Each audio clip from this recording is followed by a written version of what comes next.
Welcome to Rooted Reads, a place to find encouragement, grow in understanding, and connect with all things peaceful.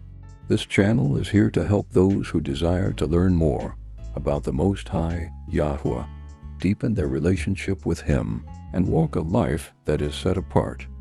We will be reading from Romaiym, Romans. The book of Romaiym is about Yahuwah's plan to save humanity through YAHUSHA Mashiach. Romaiym explains that all people need YAHUSHA, that salvation comes by Yahuwah's grace through faith, and that those who trust in Mashiach are called to live lives that honor Yahuwah. We will begin at chapter 8, followed by a brief summary and reflection at the end. Stay with us and let's begin. Romaiym, Romans chapter 8. 1. There is therefore now no condemnation to them which are in Mashiach Yahusha, who walk not after the flesh, but after the Ruach. 2. For the Torah of the Ruach Chaim, Spirit of life, in Mashiach Yahusha, has made me free from the law of sin and death. 3. For what was impossible under the law for the flesh to do, Elohim did in sending his own Son in the likeness of sinful flesh, and for sin condemned sin in the flesh. 4.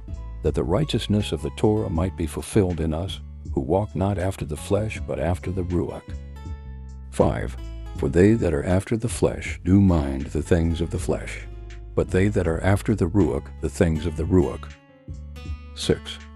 For to be carnally minded is death, but to be spiritually minded is life and peace. 7. Because the carnal mind is enmity against Elohim, for it is not subject to the Torah of Elohim, neither indeed can be. 8. So then they that are in the flesh cannot please Elohim. 9. But they are not in the flesh, but in the Ruach, if so be that the Ruach Elohim dwell in you. Now if any man has not the Ruach Mashiach, he is not his. 10. And if Mashiach be in you, the body is dead because of sin, but the Ruach is life because of righteousness. 11. But if the Ruach of him that raised up Yahusha from the dead dwell in you, he that raised up Mashiach from the dead shall also quicken your mortal bodies by his Ruach that dwells in you. 12. Therefore, brethren, we are debtors not to the flesh, to live after the flesh. 13. For if ye live after the flesh, ye shall die. But if through the Ruach do mortify the deeds of the body, ye shall live. 14. For as many as are led by the Ruach Elohim, they are the sons of Elohim. 15. For ye have not received the Ruach of bondage again to fear, but they have received the Ruach Amitz, spirit of adoption, whereby we cry, Abba, Father. 16. The Ruach itself bears witness with our Ruach that we are the children of Elohim. 17. And if children, then heirs, heirs of Elohim, and joint heirs with Mashiach, if so be that we suffer with him, that we may be also glorified together. 18. For I reckon that the sufferings of this present time are not worthy to be compared with the glory which shall be revealed in us. 19. For the earnest expectation of the creature waits for the manifestation of the sons of Elohim. 20. For the creature was made subject to vanity, not willingly, but by reason of him who has subjected the same in hope. 21. Because the creature itself also shall be delivered from the bondage of corruption into the glorious liberty of the children of Elohim. 22. For we know that the whole creation groans and travails in pain together until now. 23. And not only they, but ourselves also, which have the firstfruits of the Ruach, even we ourselves groan within ourselves, waiting for the adoption, to wit, the redemption of our body. 24. For we are saved by hope. But hope that is seen is not hope. For what a man sees, why does he yet hope for? 25.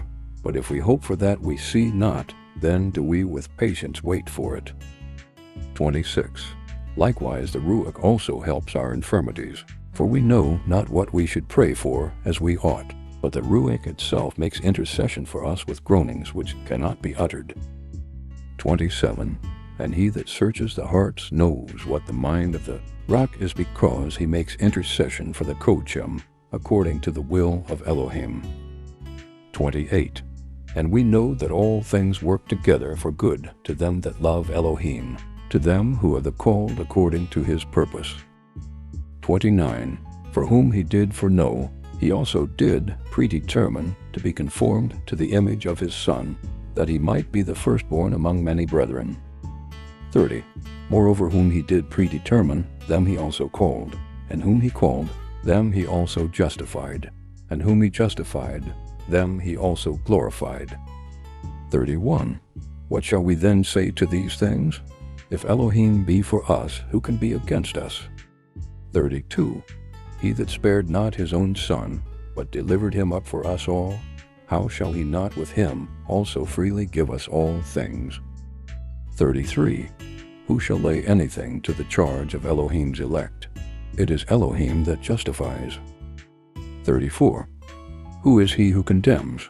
It is Yahusha Mashiach that died, yea, rather that is risen again, who is even at the right hand of Elohim, who also makes intercession for us.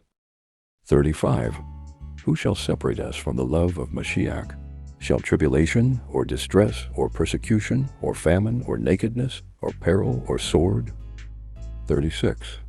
As it is written, for your sake we are killed all the day long. We are accounted as sheep for the slaughter. 37. Nay, in all these things we are more than conquerors through him that loved us. 38. For I am persuaded that neither death, nor life, nor angels, nor principalities, nor powers, nor things present, nor things to come.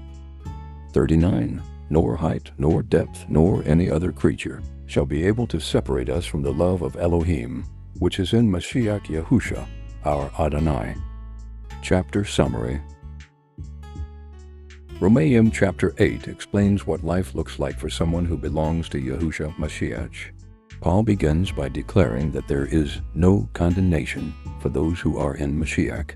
Believers are no longer controlled by sin, but are called to live according to the Ruach HaKodesh. Paul explains that the Ruach HaKodesh lives within believers, gives them spiritual life, helps them pray, and assures them that they are children of Yahweh.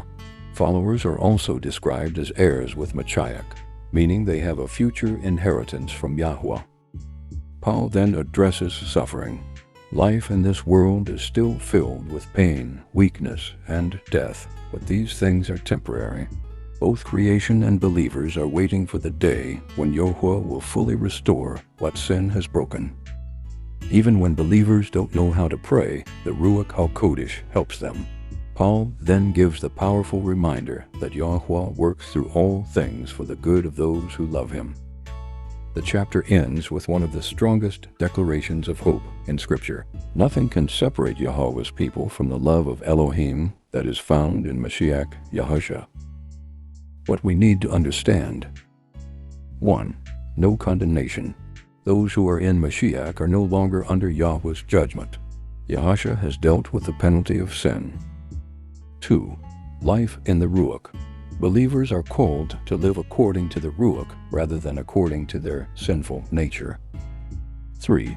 Adoption into Yahweh's family. Followers are not merely forgiven servants. They are welcomed as children of Yahweh and heirs with Mashiach. 4. Suffering and future glory. Suffering is real, but it is temporary. Yahweh has promised a future glory that is far greater than present suffering. 5. Hope. Believers can have confidence in Yahweh's promises even when they cannot yet see the final outcome. 6. Yahweh's help in prayer.